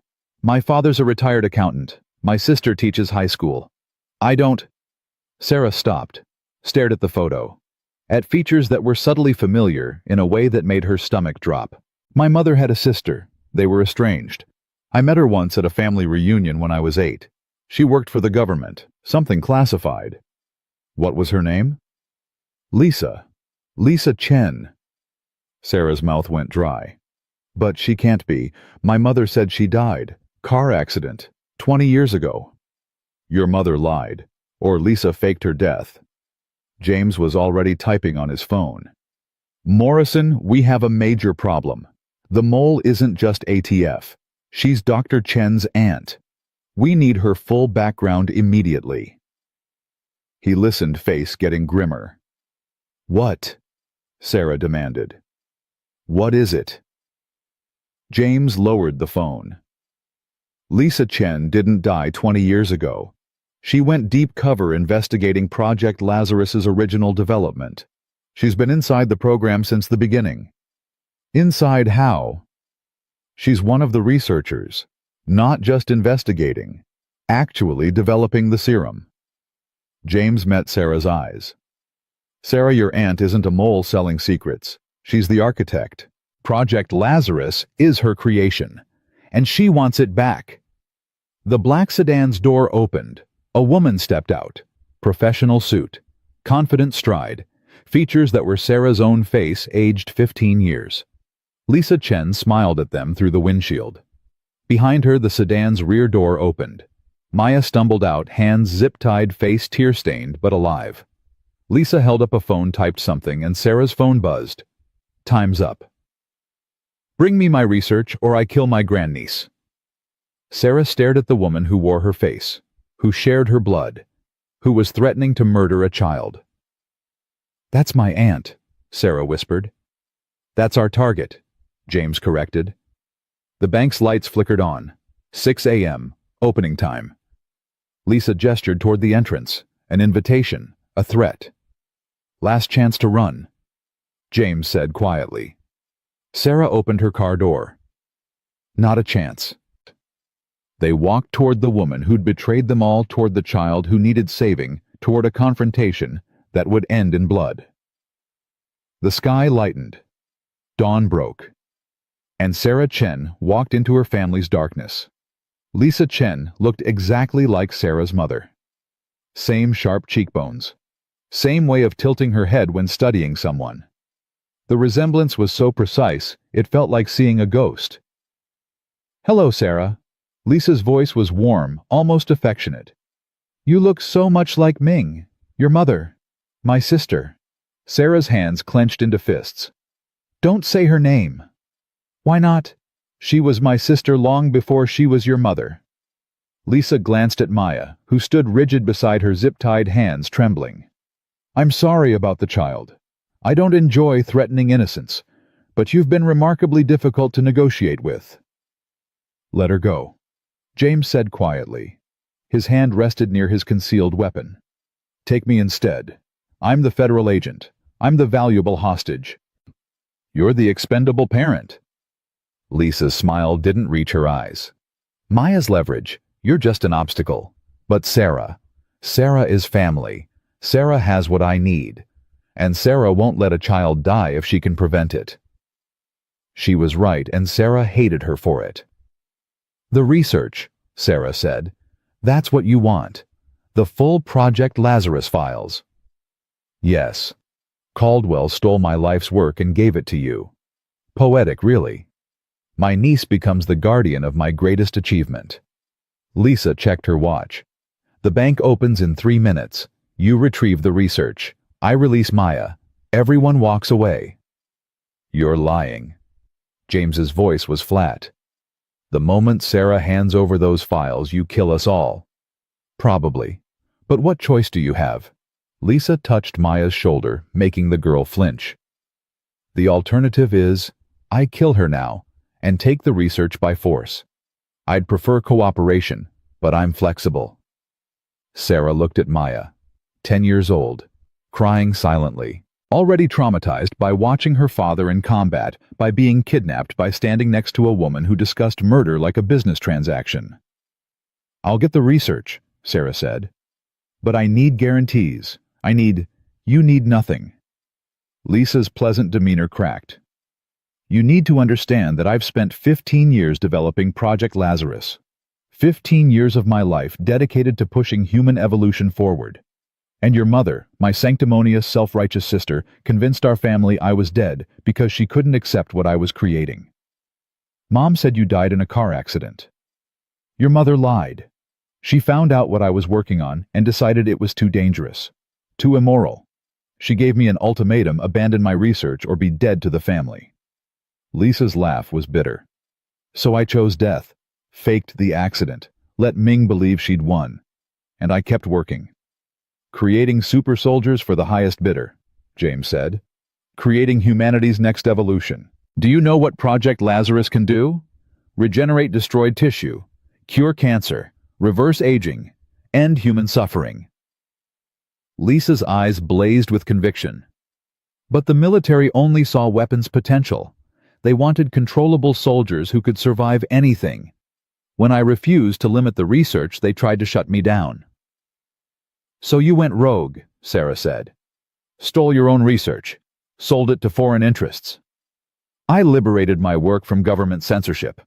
The buyers I chose understand the technology's true potential.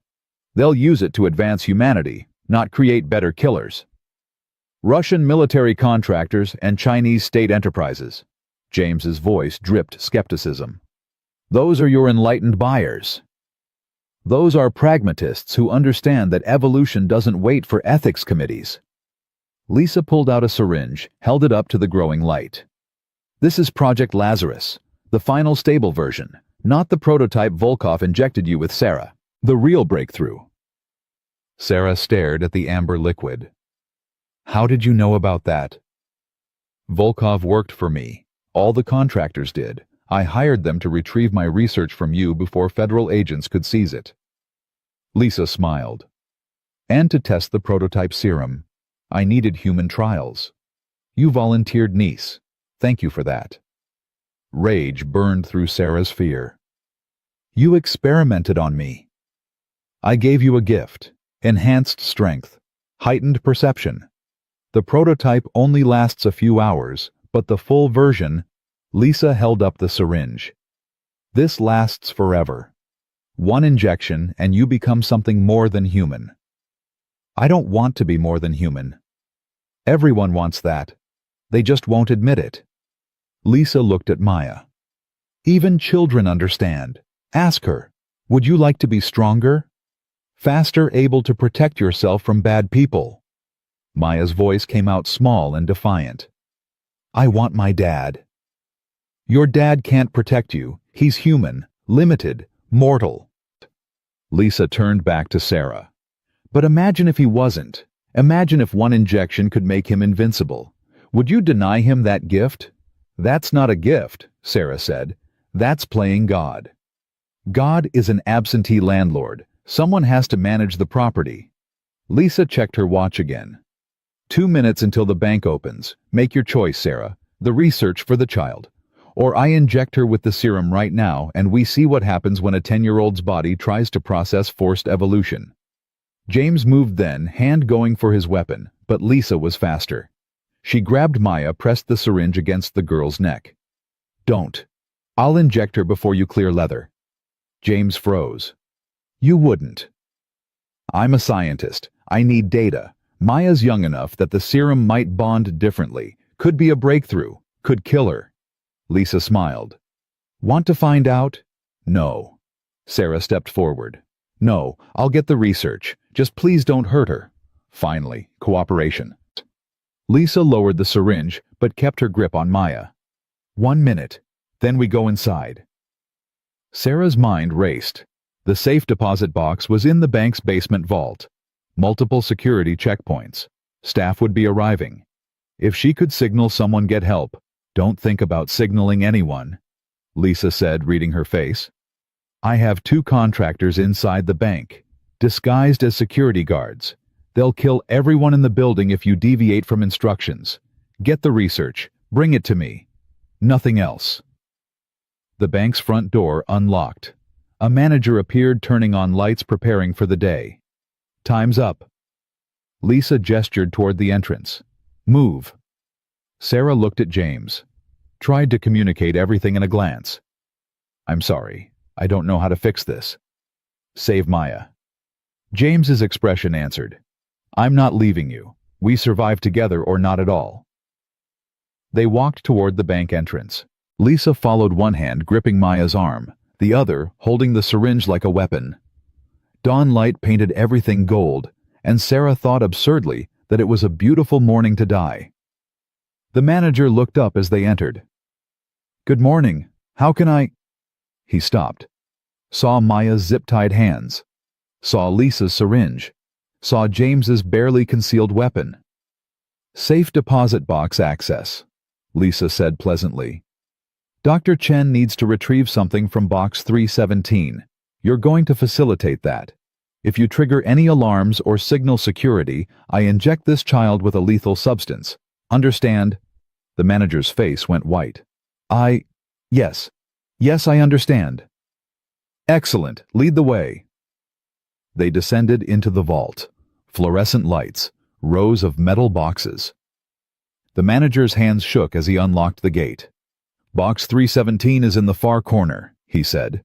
You'll need Dr. Chen's key and signature. Sarah has both. Lisa pushed Maya forward. Open it. Sarah's hands trembled as she pulled out her key. The safe deposit box had seemed like such a clever hiding place 3 weeks ago. Insurance against exactly this scenario. Now it felt like a death sentence. She inserted her key, signed the access form. The manager inserted the bank's key. The box opened. Inside 3 USB drives. Innocuous. containing research that could change human history or end it. "Take them," Lisa ordered. Sarah reached for the drives. Her fingers brushed cool metal. This was it. The moment everything ended. She grabbed the drives and threw them across the vault. They clattered against concrete, skidded under boxes, and Lisa's pleasant demeanor shattered. "You stupid—" James moved. His weapon cleared the holster, aimed at Lisa's head. "Let Maya go, now." "Shoot me and I inject her." Lisa pressed the syringe harder against Maya's neck. "Your daughter dies screaming while her nervous system tears itself apart. Is that what you want?"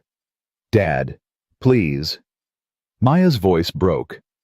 The vault door slammed shut. Everyone froze. Heavy clicks. Locks engaging. Someone had triggered the vault's security protocol, trapping them inside. "What did you do?" Lisa spun toward the manager. "Nothing. I didn't the timer. It's on an automatic timer." The manager pointed at a digital display. "The vault locks at 6:15 every morning for system checks. It won't open again for 90 minutes. 90 minutes. Trapped underground with Lisa and her syringe and no way out. "This is your fault." Lisa glared at Sarah. "You delayed us. Now we're all trapped." "Good," Sarah said. "Now you can't escape.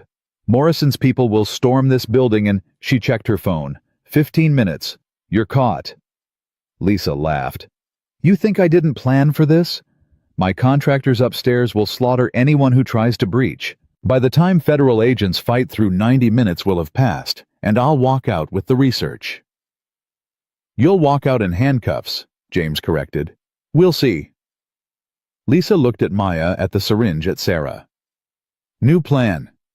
Sarah retrieves those USB drives. James hands over his weapon. "Or I inject Maya right now, and we spend the next 90 minutes watching her either evolve or die." Sarah met James's eyes, saw the calculation happening, the impossible choice. "Don't," Sarah said quietly. "James, don't give her your gun. She'll kill Maya. She'll kill Maya anyway.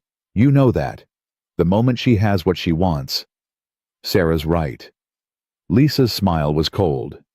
"I probably will kill you all, but probably isn't certainly. Maybe I'll have a sentimental moment. Maybe I'll remember Sarah's my niece. Maybe I'll let you live." She pressed the syringe harder. "Or maybe I inject a 10-year-old and watch what happens. Decide fast. You've got 10 seconds. "Wait." Sarah stepped forward. "Wait, I'll get the drives. Just don't hurt her, please." "Sarah, no," James started. "I'm not letting her die." Sarah looked at Lisa. "You want family cooperation. You want me to help you. Then promise me Maya lives. Promise on Mom's memory." Something flickered in Lisa's expression. "Ming would have hated what I've become." "Yes. But she loved you anyway. She cried at your funeral. Real tears for a sister she thought was dead." Sarah's voice softened. "You were her hero once. Her brilliant older sister who was going to change the world. Don't destroy that memory by killing a child." Lisa was quiet for a long moment. Then she said, "Get the drives." James puts his gun on the floor. "And maybe the child lives." It wasn't a promise. It was barely a possibility, but it was all they had. Sarah crawled under the safe deposit boxes, retrieved the USB drives, handed them to Lisa. James set his gun on the concrete floor, slid it toward the vault gate. Lisa pocketed the drives, released Maya. The girl ran to her father sobbing, and James held her with shaking hands. "There." Lisa held up the syringe again. "Everyone cooperates. Everyone survives.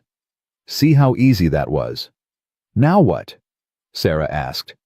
"Now we wait for the timer. 90 minutes. Then I leave. You stay here. By the time you convince bank security to release you, I'll be gone." Lisa sat down against the wall, still holding the syringe. "Make yourselves comfortable." The manager sank into a corner, terrified. James held Maya, murmuring comfort. Sarah stood in the center of the vault, mind racing. 90 minutes. Morrison would have tactical teams here in 10. But Lisa's contractors would hold them off. People would die in the crossfire. Unless... The prototype serum, Sarah said suddenly. How long before it's completely out of my system? Lisa frowned. 24 hours for full metabolization. Why? And if I took another dose? The effects would compound. Your strength would increase exponentially. You'd be unstoppable for approximately 6 hours before your cellular structure collapsed and you died. Lisa's eyes narrowed. What are you planning? Sarah looked at the syringe in Lisa's hand, at the amber liquid that promised power and death in equal measure. Give me the serum. Absolutely not, James said immediately. Sarah, don't... Give it to me. Sarah stepped toward Lisa. You want test subjects. You want data I volunteer. Inject me with the full version. Let me experience your glorious evolution. And then... She met Lisa's eyes. Maybe I help you escape. Lisa studied her. You're lying. Probably. But you're curious. You want to see what happens when someone already exposed to the prototype receives the full serum. It's a unique opportunity. Sarah held out her arm. Science requires sacrifice, right? That's what you always told Mom. That's why she couldn't accept your work. Because she knew you'd sacrifice anything for discovery. Ming was weak, sentimental. She valued individual lives over collective advancement. And you value advancement over everything, including your own survival. Sarah smiled without humor. So prove it. Inject me. See what happens. Worst case, I die and you get your data. Best case, I become your greatest success story. James grabbed Sarah's arm. Don't do this, please. We'll find another way. There is no other way. Sarah pulled free. Lisa's right about one thing. Humans are limited. But if I'm not human anymore, if I'm something more, maybe I can protect you. Protect Maya. Protect everyone outside that vault door who's about to die when Lisa's contractors start shooting. Or you die, and it's all for nothing, James said desperately. Then it's for nothing. But at least I tried. Sarah looked at Maya, still crying in her father's arms. You asked me why I'd die for your daughter. Because she deserves adults who choose her. Always. Even when it's stupid. Even when it's impossible. She turned back to Lisa. Do it. Inject me. Give me your evolution. Lisa held the syringe up to the light. You understand this is irreversible. Once the serum bonds to your cellular structure, you can't go back. You'll either become something extraordinary or die trying. I understand. And you're certain, no last-minute maternal panic, no begging for mercy. I'm certain. Sarah's voice was steady. I watched my mother waste away from cancer. Watched her beg for death because the pain was too much. If your serum can end, that suffering can make humans strong enough to survive the things that kill us, then maybe it's worth the risk. Lisa smiled. For the first time it reached her eyes. You're more like me than you know, niece. Don't flatter yourself. Lisa grabbed Sarah's arm, found a vein with practiced ease. This will hurt. The full version bonds faster than the prototype.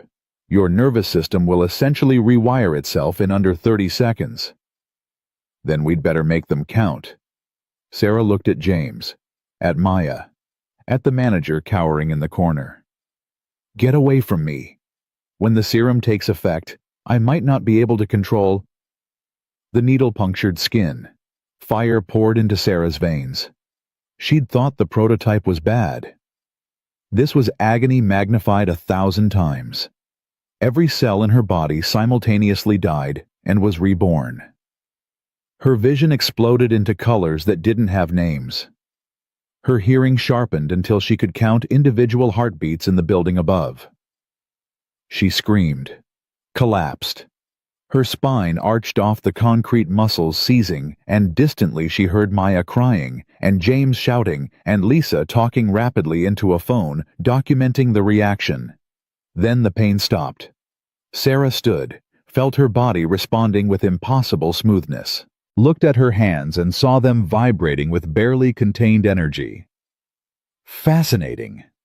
Lisa circled her like a scientist observing a successful experiment. How do you feel? Sarah felt everything. The air moving through the vault, the electromagnetic fields from the lights, the 4 heartbeats in the room, each one distinct and individual. Strong, Sarah said. Her voice sounded different, deeper, more resonant. Can you break the vault door? Sarah looked at the steel barrier, saw its structure, saw the weak points where metal met concrete. She walked to the door and punched it. The sound was like a gunshot. Metal crumpled. Her hand didn't. Again, Lisa ordered. Sarah punched again, and again. The door bent inward. Locks groaned. Stop. James's voice, afraid. Sarah, you're not yourself. That serum is controlling you. I'm more myself than I've ever been. Sarah turned to face him, saw his fear, saw Maya's terror, saw the manager's shock. I can save you, all of you. I just need... Above them, gunfire erupted. The tactical teams had arrived. Lisa's contractors were engaging. People were dying. I need to end this, Sarah finished. She hit the vault door one final time and it tore free from its hinges, crashed into the hallway beyond. Sarah walked through the opening. Lisa grabbed the USB drives, moved to follow. Sarah, wait. We should... Sarah turned, looked at her aunt, at the woman who'd created her and condemned her. You said humans are limited, mortal, weak. Sarah's voice was cold. But you're human too, Lisa, and you just made me something more. Understanding dawned in Lisa's eyes. You're not going to help me escape. No, I'm going to stop you. Sarah moved faster than thought, grabbed the USB drives from Lisa's hand. This research, it dies with you. You can't kill me. I'm family. You stopped being family when you threatened Maya. Sarah crushed the USB drives in her fist. They shattered. 20 years of research destroyed in seconds. Lisa screamed rage and lunged with the empty syringe. Sarah caught her wrist twisted, and Lisa crumpled. Alive but unconscious. James? Sarah didn't turn around. Take Maya and the manager upstairs. Get them to safety. What about you? I'm ending this. Sarah walked toward the stairs, toward the gunfire, toward Lisa's contractors, who had no idea what was coming for them. Behind her, James gathered Maya and ran. Sarah climbed the stairs. Each step precise, controlled. She wasn't human anymore. Wasn't limited by fear or doubt or mortality. She was evolution. She was justice. She was every promise she'd ever made, manifested in enhanced flesh and bone. The contractors saw her coming, raised their weapons, fired. Sarah moved between bullets, grabbed the first contractor, broke his weapon, broke his will to fight. The second contractor backed away, shouting in Russian. Sarah answered in Russian. The serum had enhanced her cognition too. Languages she'd barely studied became fluent. She told him to run. He ran. The third contractor was smarter. He'd already triggered the building's fire suppression system. Water poured from ceiling sprinklers, creating chaos. Sarah walked through it, found him hiding behind a desk, pulled him out. Where are the others? She demanded. Gone. They left when you... He stared at her with naked terror.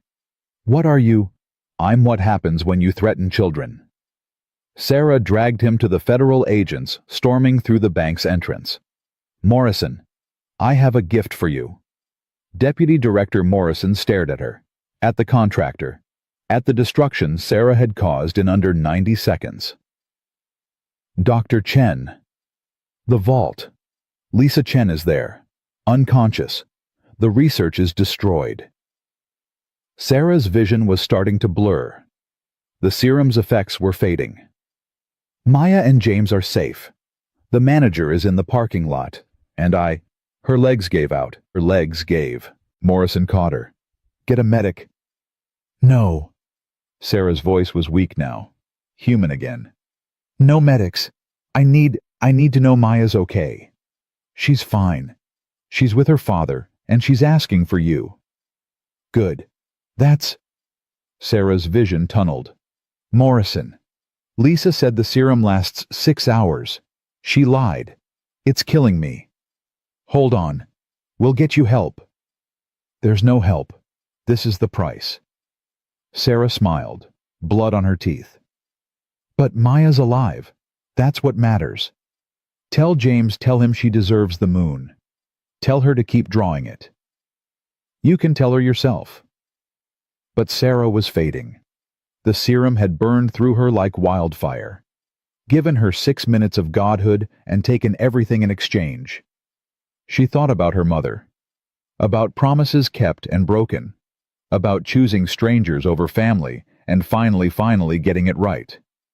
She thought about Maya's gap-toothed smile, and she thought that maybe, just maybe, dying for the right reasons was enough. The world went dark, but somewhere in that darkness, Sarah heard a child's voice. Is she going to be okay? And James's answer, I don't know, baby, but she saved you. She saved all of us. That was enough. Sarah Chen let go.